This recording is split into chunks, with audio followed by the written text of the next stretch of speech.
Aleluia, aleluia, em honra e louvor nós iremos cantar ao Senhor.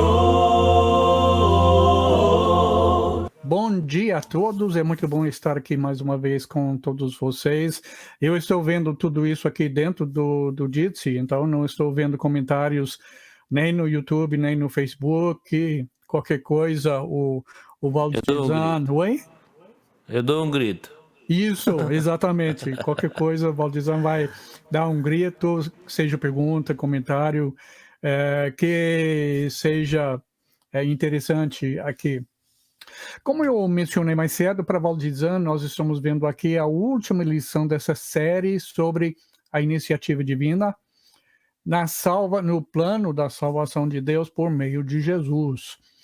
Nós trabalhamos um pouco diferente para ampliar mais ainda e dar um contexto muito interessante para aquilo que nós chamamos de os passos da salvação. Falamos muito corretamente sobre isso. Inclusive, estou escrevendo um livro que deve sair, sei lá quando. Agora eu estou aprendendo a não dar prazo mais, porque acabo furando os prazos. Mas nesse livro sobre o conhecimento do Evangelho, eu trato dessa ideia dos 5 passos da salvação. Falamos corretamente, falamos bem. É uma maneira muito simples e clara de comunicar para as pessoas o que Deus espera de nós. Nesse plano da salvação, porém, tem a parte de Deus e a parte do homem. E a parte de Deus, obviamente, é muito maior do que a parte do homem.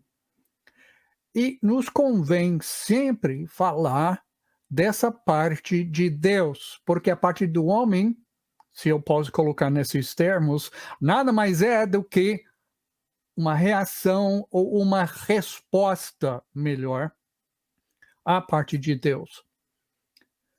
Eu identifiquei 5 áreas, 5 pontos da parte de Deus e nós precisamos responder a essas manifestações, a estas ações de Deus, cada um. Então falamos sobre a palavra de Deus. Deus falou, ele disse, ele nos revelou dentro das Escrituras para nós hoje. Então a nossa parte é ouvir e crer nesta mensagem, nesta palavra de Deus. E se você está olhando aqui o gráfico, a coluna da direita, é um reforço. São mais alguns textos, mais alguns conceitos, algumas verdades, princípios, que vão reforçar esses pontos dessa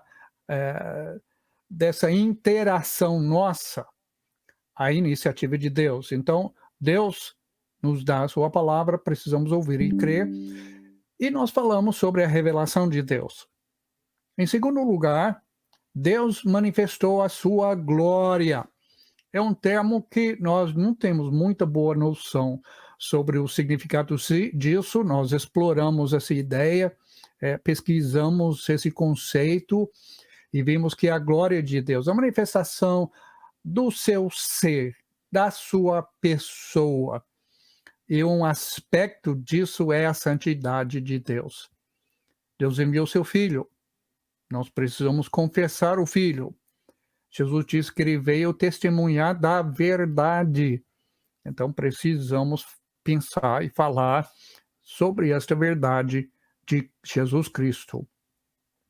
Deus nos oferece a sua salvação e para nós recebemos o próprio ato em que nós recebemos o perdão dos pecados e a salvação eterna está na imersão na água.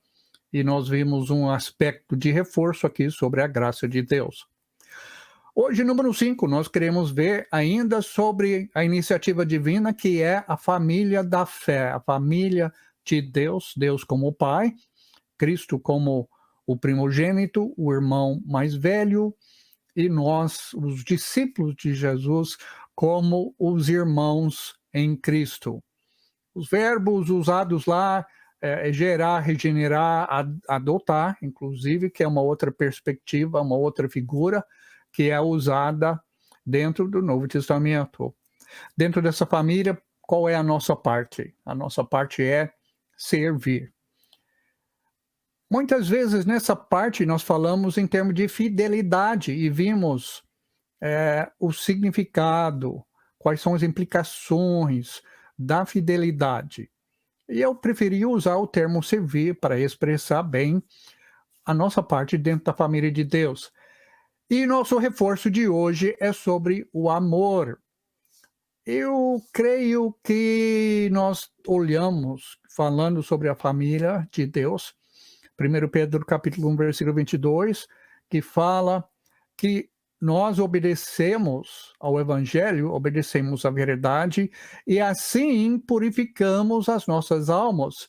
E o intuito, o alvo de tudo isso era para o amor fraternal, para viver, para praticar, para demonstrar o amor fraternal. E eu quero trabalhar um pouco dessa ideia. Aqui na coluna à direita, nesse reforço a esses outros pontos, estamos dando, de certa forma, uma repassada nesses pontos, é sobre o amor.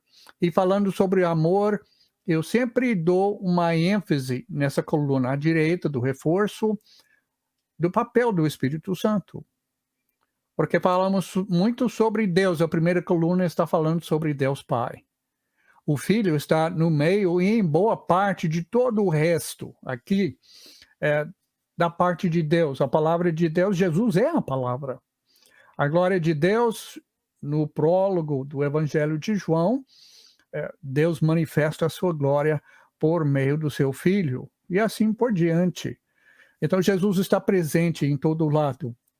Nós queremos ver aqui, neste reforço, sobre a pessoa e o papel do Espírito Santo.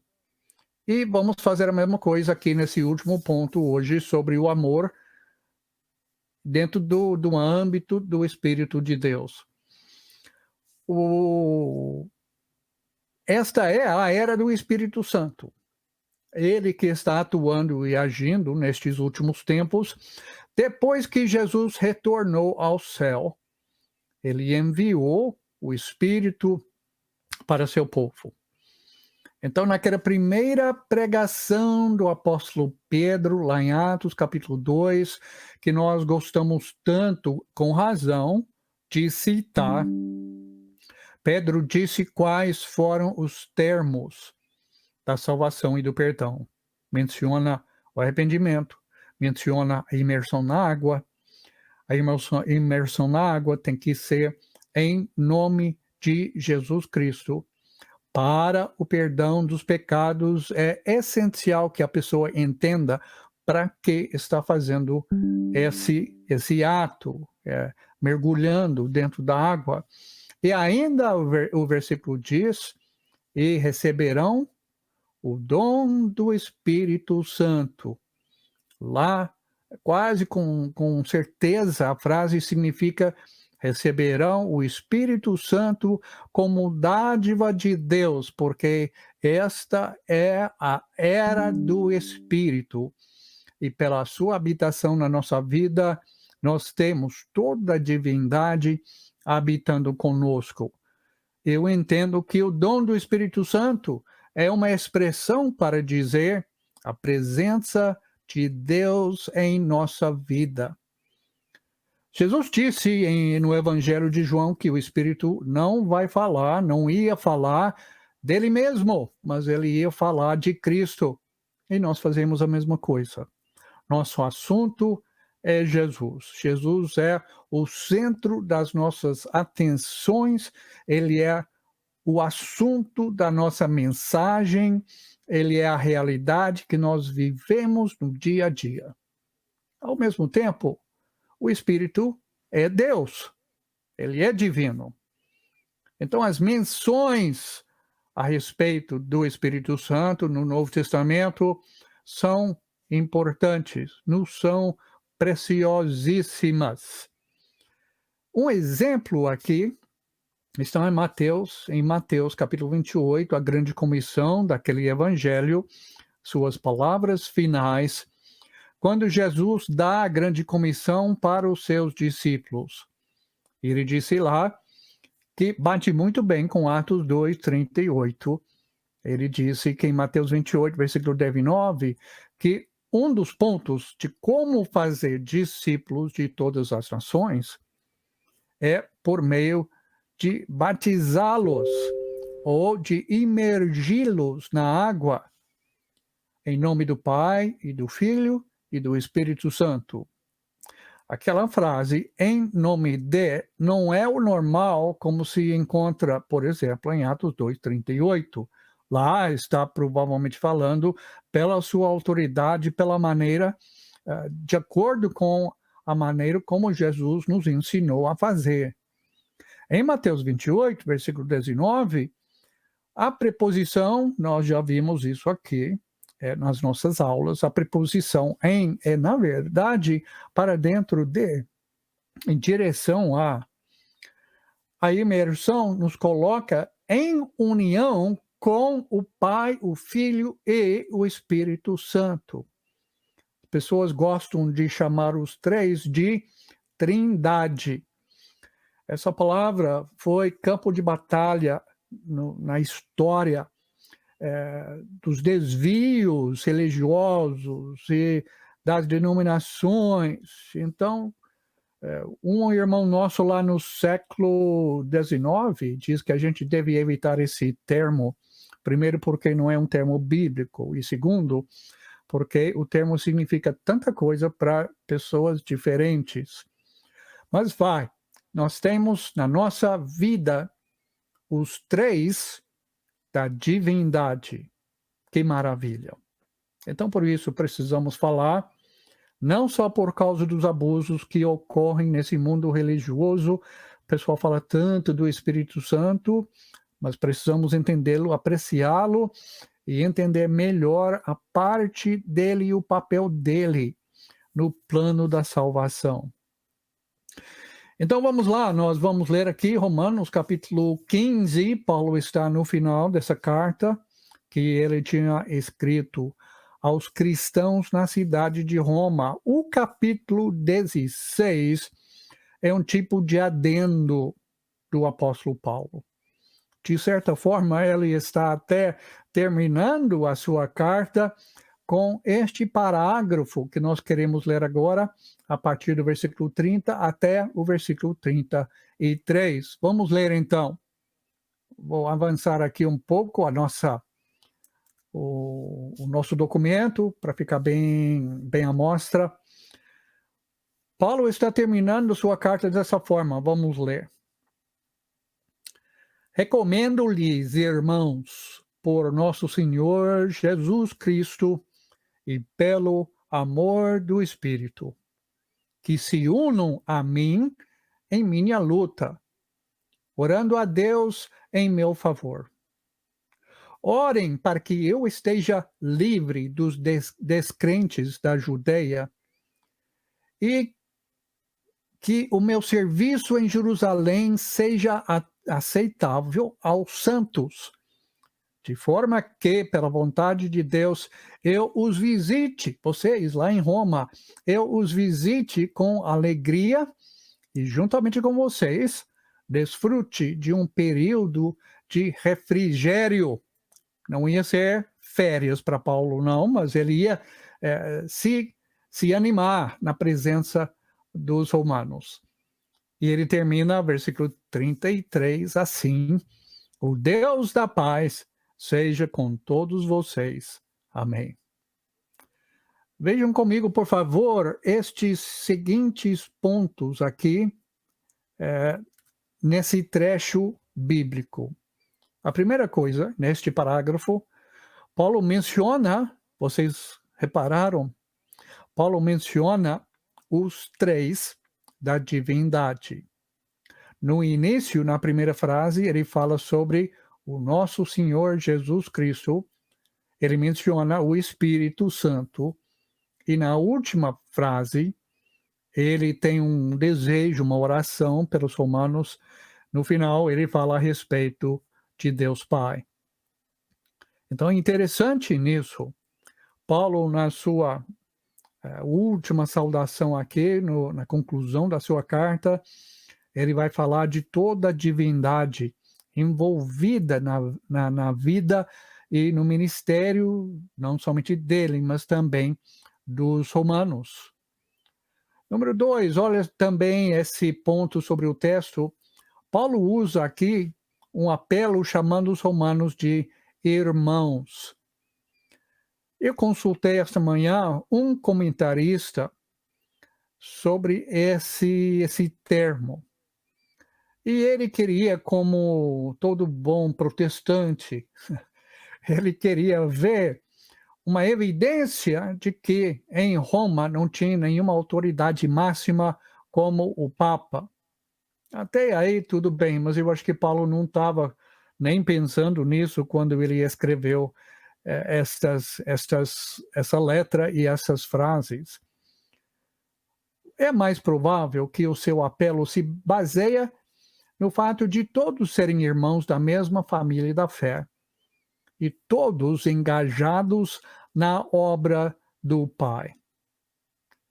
Quando Paulo fala aqui para os romanos, irmãos, ele queria que eles sentissem o seu envolvimento, a sua parte, tanto que ele vai pedir que eles se unam a ele na sua luta de fazer o trabalho de Deus e de levar adiante a missão de Cristo.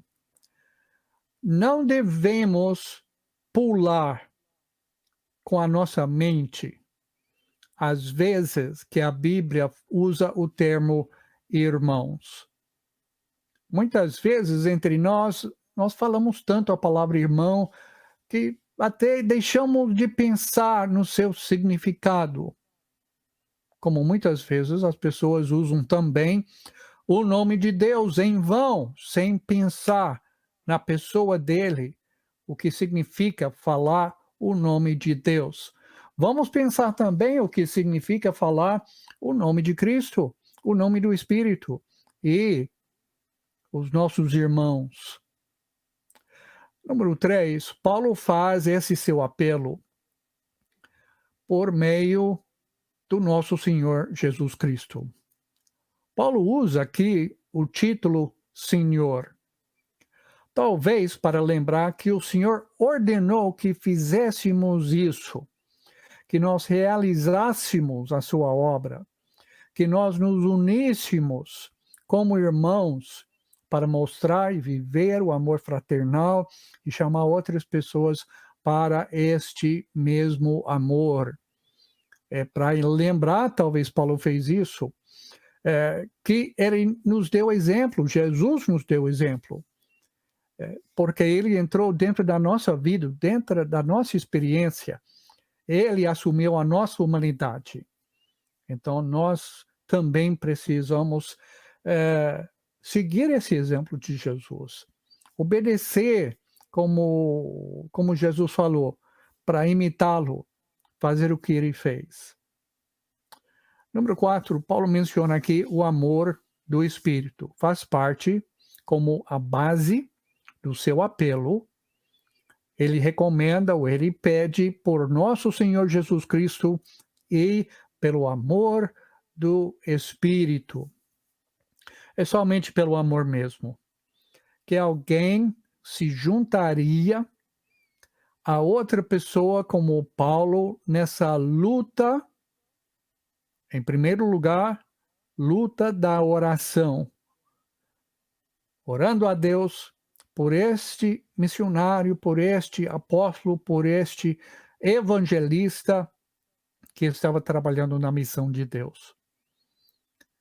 Somente pelo amor do Espírito, um amor sacrificial, um amor livre, um amor que se entrega para o bem dos outros, o amor de Jesus. É este amor que o Espírito traz até nós. Então, número 5, o amor do Espírito nos une nesta grandiosa obra de Cristo. Vamos lembrar aqui que Paulo, o apóstolo Paulo, tinha intenção de ir a Roma porque ele estava a caminho da Espanha, onde ele nunca tinha pregado o evangelho. Lá para o lado leste do Império Romano, ele rodou e várias vezes. Para o lado oeste, ele nunca tinha ido. Tanto que Paulo nunca tinha visitado nem a igreja na capital, em Roma. E como todos os caminhos levam a Roma, ele esperava passar por Roma a caminho da Espanha. E ele esperava receber dos cristãos em Roma alguma ajuda para dar continuidade a esta sua missão. Ele disse aqui que ele queria desfrutar com os romanos um período de refrigério. Isso para que ele pudesse se preparar para a próxima etapa do seu trabalho, do seu ministério. E ele estava também numa missão de recrutamento, convidando a igreja romana a participar com ele na continuidade dessa sua missão. Não é fácil pregar o evangelho e não é fácil se comprometer a evangelizar, a compartilhar, anunciar a palavra de Cristo que salva as pessoas. Há muitos empecilhos, há muitos inimigos, há muitas dificuldades. Mais fácil seria ficar em casa, reunir com o nosso grupinho de irmãos e deixar os evangelistas fazerem o trabalho deles. Deus te abençoe, irmão. Mas Cristo chamou toda a igreja, todos os irmãos, a participarem de alguma maneira ou outra dessa grande missão. É uma luta. Aqui a palavra luta que Paulo usa é a palavra da qual nós criamos o nosso termo em português, agonia. É um termo muito forte. E é mais um indício para nós que nós estamos numa batalha espiritual. O que vai nos motivar a entrar nessa batalha, a nos engajar nessa luta, a dar continuidade a esse trabalho da missão de Deus? Somente o amor do Espírito. Deus amou o mundo de tal maneira. Eu poderia traduzir, e talvez João queria dizer as duas coisas. Deus amou tanto o mundo que ele enviou o seu Filho unigênito. O amor do Espírito é este amor de Deus. O amor que vai até o fim para levar a salvação para as pessoas. É difícil? É. Mas o amor nos motiva. E o poder de Deus nos fortalece cada dia mais. E muitas vezes encontramos esse poder, esse refrigério, este ânimo, até na presença dos nossos próprios irmãos. Vamos olhar mais um texto aqui falando sobre o amor que nos motiva a servir dentro da família da fé. Vamos agora para a carta do apóstolo Paulo aos Colossenses. Não foi Paulo, nós pensamos em Paulo como grande evangelista e apóstolo, e ele era. Mas ele não era o único obreiro que evangelizava e que estabelecia comunidade de cristãos nos vários lugares. Paulo escreve para os colossenses, mas ele não os conhecia pessoalmente. quem os evangelizou foi Epáfras. E Epáfras contou para Paulo a respeito dos colossenses. E o que mais foi destacado na vida desses irmãos, Paulo disse, foi o amor que vocês têm no Espírito. Foi sobre isso que Epáfras contou para Paulo. Foi a qualidade que destacava na vida desses cristãos. A nova tradução na linguagem de hoje traduz assim: o amor que o Espírito de Deus deu a vocês. Literalmente é o amor de vocês no Espírito. Ou como diz a tradução brasileira, usando uma linguagem mais antiquada, o vosso amor no Espírito. É um amor recebido do Espírito e é um amor cultivado no nosso meio, vindo do Espírito e vendo no nosso meio e cultivando e trabalhando, como nós citamos 1 Pedro capítulo 1, mais cedo. Então, esse amor dos colossenses foi o destaque na notícia que Epáfras levou para Paulo. Já mencionamos que Epáfras foi aquele que evangelizou os colossenses, então ele vai conhecê-los muito bem. Porém, o amor desses irmãos precisava ser mais informado. Mesmo que Paulo tivesse descrito no versículo 6 do mesmo capítulo, ele descreveu a sua conversão nesses termos. Vocês ouviram e entenderam a graça de Deus em toda a sua verdade. Mas entraram pessoas ensinando coisas erradas, falsas doutrinas.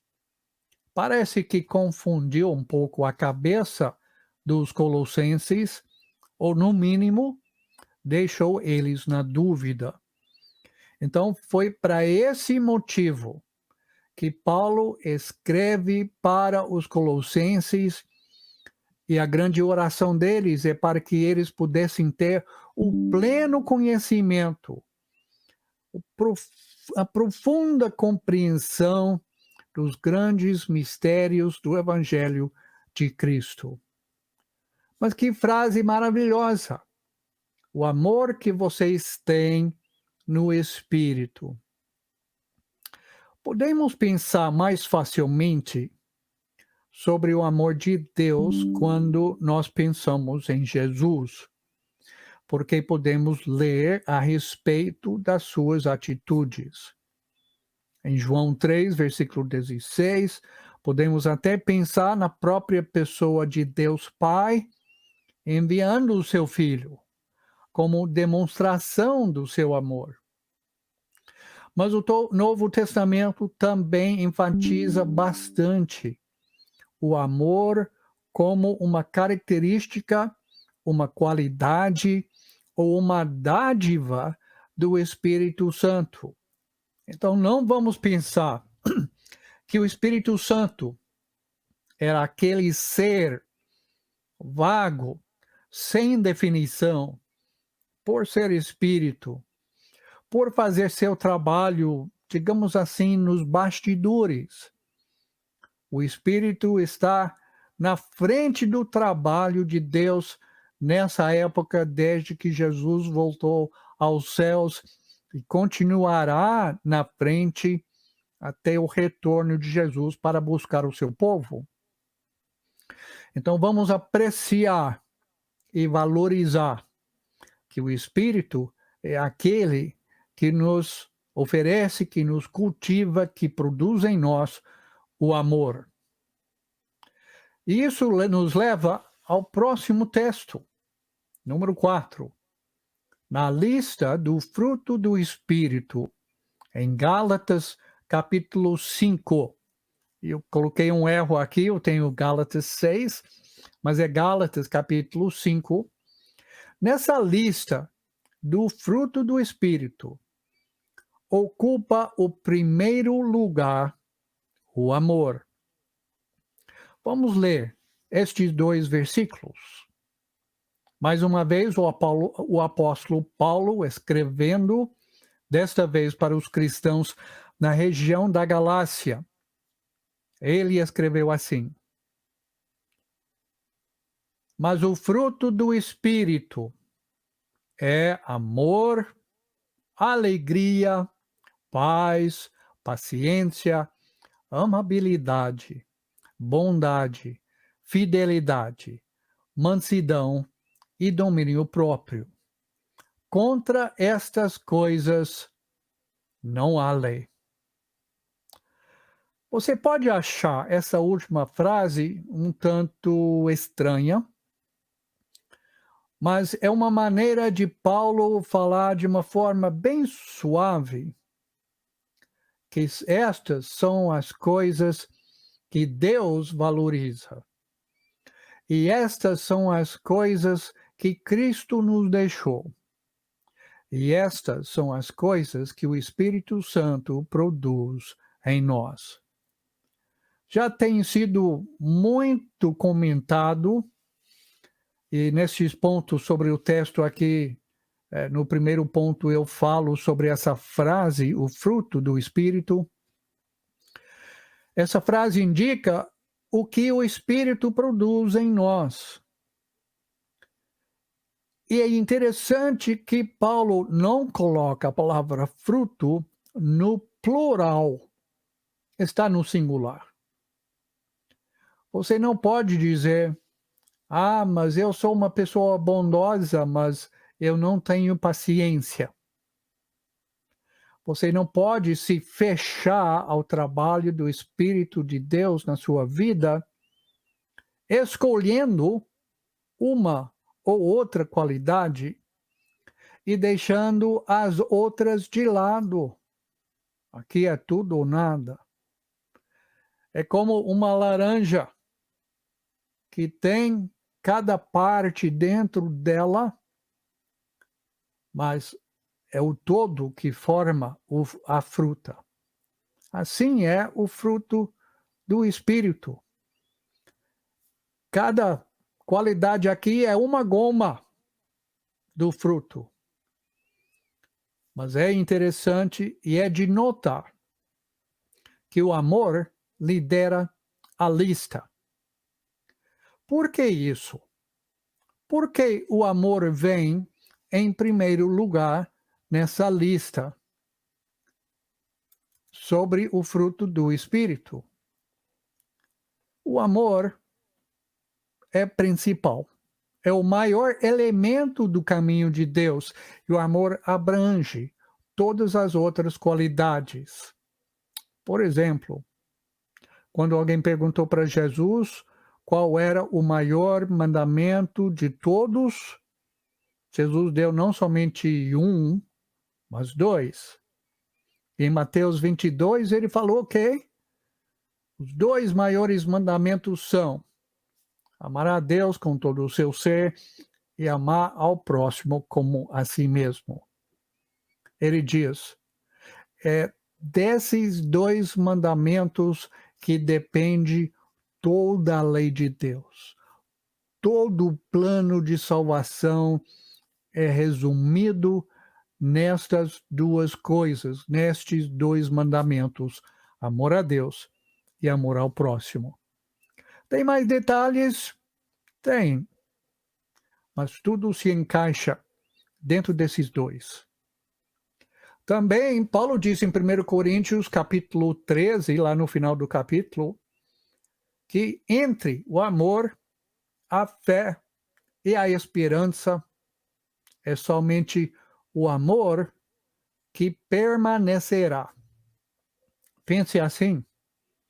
No último dia, quando os cristãos chegam no céu, a fé vai virar vista. A esperança não vai existir mais, porque nós vamos receber aquilo que nós esperamos. O amor ficará. Mas ainda, em 1 João, capítulo 4, versículos 8 e 16, João afirma 2 vezes que Deus é amor. Não somente que ele mostra amor, que ele oferece o seu amor para nós, ele liga as duas coisas com o verbo de ligação ser. Deus é amor. E ele faz isso 2 vezes. No primeiro capítulo, sim, ele disse: Deus é luz. E estas 2 afirmações são as estrelas gêmeas que vão nos orientar na leitura da sua carta e, de fato, em todo o plano de salvação de Deus.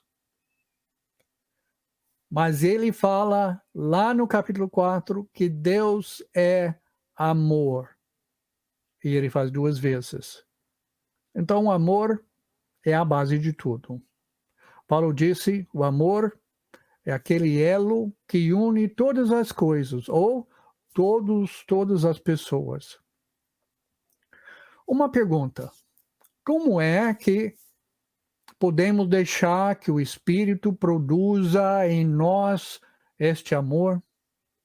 Eu tenho 2 dicas aqui para você, e você pode mais tarde acrescentar a esta lista.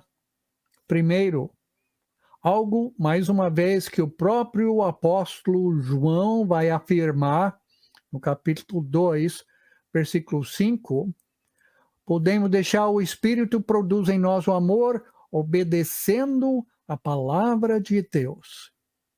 João disse, mas se alguém obedece a sua palavra, nele verdadeiramente o amor de Deus está aperfeiçoado.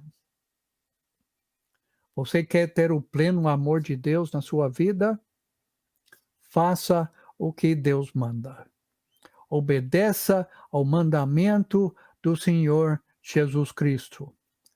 Para isso, temos que ir aonde, mais uma vez, o Espírito revelou a palavra de Deus para nós. E o mandamento de Deus, o mandamento de Cristo, se encontra aqui nesse volume. Nós não vamos descobrir nada sobre Jesus fora desse livro. Então, falando sobre o amor do Espírito e o fruto do Espírito, isso nos remete, logo, logo, às próprias Escrituras Sagradas. Em segundo lugar, podemos deixar que o Espírito produza em nós o amor, promovendo a unidade entre os irmãos e servindo aos outros. E é isso que nós vamos ver no nosso 5º ponto aqui. Este amor de Deus, este amor de Jesus, este amor do Espírito, nos conduz a muitas qualidades e, entre eles, a unidade. O Espírito promove entre o povo de Deus a unidade de Cristo. Eu vou apenas ler aqui 3 textos bíblicos que falam dessa unidade. Primeiro, Colossenses 3, versículo 14, eu vou ler na Nova Versão Transformadora. Paulo disse assim: acima de tudo, revistam-se do amor, que une todos nós em perfeita harmonia. Somente o amor é que vai mostrar a paciência. Somente o amor vai suportar aos outros. Somente o amor que permite viver nesta harmonia. Filipenses 2, versículo 2, Paulo escreve lá, porque parece que tinha algumas pessoas que não estavam amando uns aos outros, e não estavam vivendo nessa unidade, ele falou assim: completem a minha alegria, tendo o mesmo modo de pensar, o mesmo amor, um só espírito e uma só atitude. A alegria de Deus e a alegria do seu povo é ver os irmãos vivendo em união. Efésios 4, versículos 2 e 3, o apóstolo Paulo de novo falou assim: sejam completamente humildes e dóceis, e sejam pacientes, suportando uns aos outros com amor. Façam todo o esforço para conservar a unidade do Espírito pelo vínculo da paz. Esse texto merece realmente uma análise muito detalhada. Mas convém dizer somente aqui que o amor é que vai nos trazer e vai nos motivar a fazer todo o esforço para preservar a unidade que o Espírito de Deus nos dá. A partir do versículo 4 até o versículo 6 desse mesmo texto, Paulo vai falando sobre as 7 bases da unidade.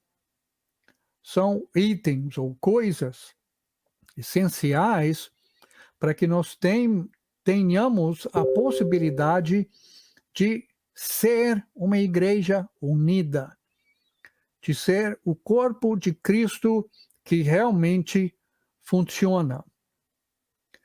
E na primeira parte desse capítulo, Paulo fala sobre a atitude que nós precisamos para manter, para preservar ou conservar esta unidade que o Espírito nos dá na revelação das Escrituras. São as atitudes que precisamos: a humildade, a docilidade, a doçura uns com os outros, a paciência. Nós sendo sempre dispostos a suportar, porque tem hora que só uma questão de você morder a língua, colocar um sorriso meio amarelado no seu rosto e deixa que o momento passe. Tem hora que tudo não é sempre 1000 maravilhas. Nós vamos sempre trabalhando para preservar e promover, cultivar entre nós esta unidade. É uma unidade, Jesus disse, que deve ter a mesma característica que ele tem com o Pai. Uma unidade completa. João capítulo 17. E aqui também o amor deve nos levar a servir. Em Gálatas 5, versículo 13, Paulo fala sobre a necessidade de servir aos outros, falando assim: porque vocês, irmãos, lembra quem vocês são? Foram chamados para viver em liberdade. É o tema da carta aos Gálatas. Não a usem, porém, para satisfazer a sua natureza humana. Ao contrário, usem esta liberdade para servir uns aos outros em amor ou pelo amor. A liberdade não é para você fazer aquilo que você quer. Nós temos a liberdade em Cristo para fazer aquilo que Deus quer. E isso significa o serviço, porque foi exatamente o que Jesus fez. Vamos ver isso. Em Hebreus capítulo 6, versículo 10, o autor daquele sermão, daquela carta, falou assim sobre os seus leitores: Deus não é injusto. Ele não se esquecerá do trabalho de vocês e do amor que demonstraram por Ele, o seu amor por Deus, pois ajudaram aos santos e continuam a ajudá-los. Como é que nós mostramos o nosso amor para com Deus? Ajudando ao povo de Deus, ajudando aos seus filhos. Lembra que Jesus disse para seus discípulos: se você ajudou um dos meus pequeninos, você me ajudou. E para concluir, vamos ver aqui mais um ponto sobre a vida em Cristo. Vida esta que se resume em imitar o amor e serviço de Jesus Cristo. Nós começamos essa lição de hoje falando do apelo do apóstolo Paulo pelo Senhor Jesus Cristo.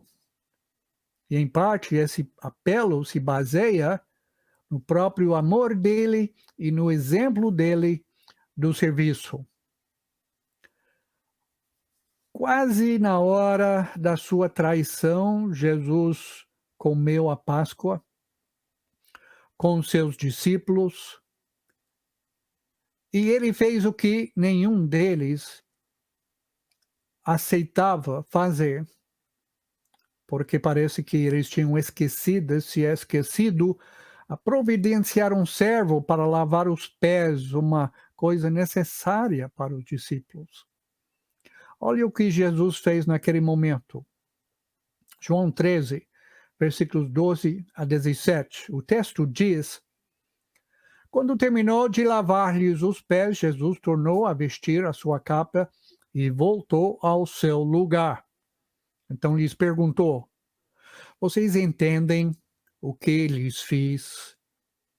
Vocês me chamam mestre e senhor, e com razão, porque eu o sou. Pois bem, se eu sendo mestre, senhor e mestre de vocês, lavei-lhes os pés, vocês também devem lavar os pés uns dos outros. Eu lhes dei o exemplo para que vocês façam o que eu lhes fiz. Digo-lhes verdadeiramente que nenhum escravo é maior do que o seu senhor, como também nenhum mensageiro é maior do que aquele que o enviou. Agora que vocês sabem estas coisas, felizes serão se as praticarem. Pois é. Jesus quer que a gente tenha a mesma disposição que ele tinha de servir. Esse serviço dele estava quase à sombra da cruz. Jesus estava disposto a nos servir pela morte na cruz. Até onde, até que ponto nós estamos dispostos a fazer o mesmo? Ainda em João capítulo 13, versículos 34 e 35, Jesus disse dentro desse mesmo contexto: um novo mandamento lhes dou. Amem-se uns aos outros, como eu os amei. Vocês devem amar-se uns aos outros. Com isso, todos saberão que vocês são meus discípulos, se vocês se amarem uns aos outros.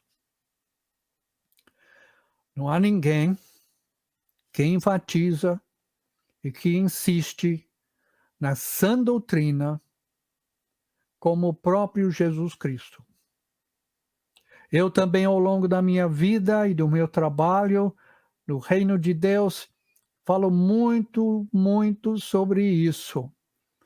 E parte desse ensinamento salutar, saudável, é o grande fato da demonstração do amor de Deus na nossa vida, o amor este comunicado e transmitido pelo Espírito Santo. Este amor, nós temos possibilidade de receber e manifestar dentro da família da fé. É por isso que nenhum cristão deve pensar em momento algum de se ausentar de alguma reunião da igreja, porque é lá onde ele tem grandes possibilidades, se não as maiores possibilidades, de mostrar esse amor a Deus, de valorizar os seus irmãos na fé. E não só isso, este amor se demonstra trabalhando junto com os irmãos, toda a igreja, para oferecer este amor do Espírito de Deus às pessoas que não têm. Alguns dias atrás, e o Valdizão pode entrar se quiser agora, porque estou finalizando aqui. Alguns dias atrás eu abri uma nova conta, eu gosto dessas alternativas da mídia social.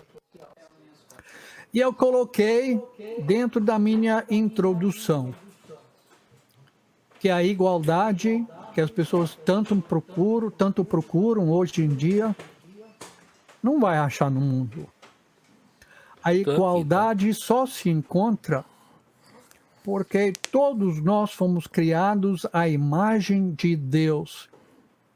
E este valor dado às outras pessoas só vai se encontrar dentro da família de Deus, como irmãos, porque Jesus disse em Mateus 24, na hora de proibir títulos e posições, Jesus diz, pois todos vocês são irmãos.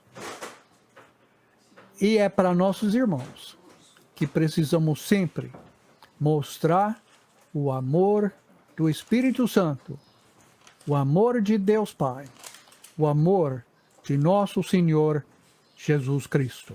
Amém. Em honra e louvor adoremos na santa presença do Deus Criador.